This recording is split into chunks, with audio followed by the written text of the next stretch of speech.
Now, talking about the legacy of the former President John Pombe Magufuli, commentary from all over the world and political commentators within Tanzania and the East Africa region is always polarized when you look at the legacy of the former president.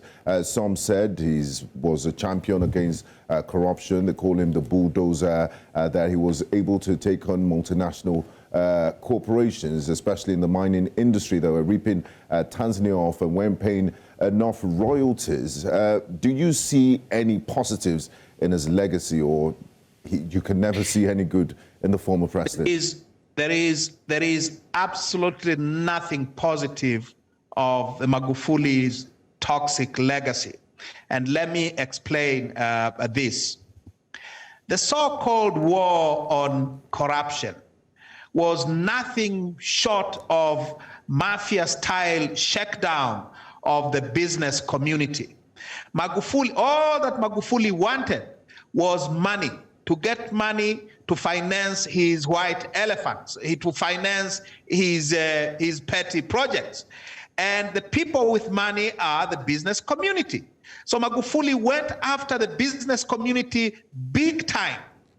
Hundreds of business people were framed up with horrendous economic crimes, with money laundering, with corruption, with tax evasion, and not a single one of them has ever been proved in a court of law to have committed any of those horrendous crimes. But the money recovered went back to the state coffers to help with infrastructure projects. And you did mention that some of these projects are white elephants. Why do you say so?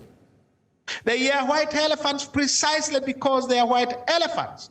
These are the kind of projects which are very impressive on sight, but if you scratch a little, you scratch the surface a little, if you query their economic rationale, there is none.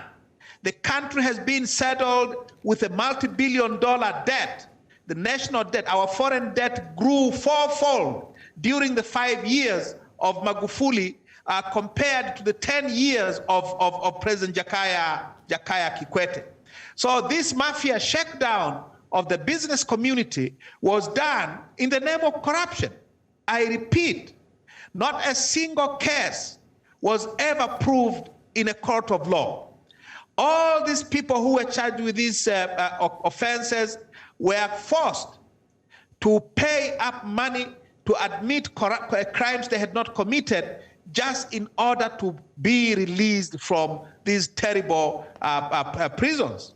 It's mafia shakedown. Okay. That was not the fight against corruption.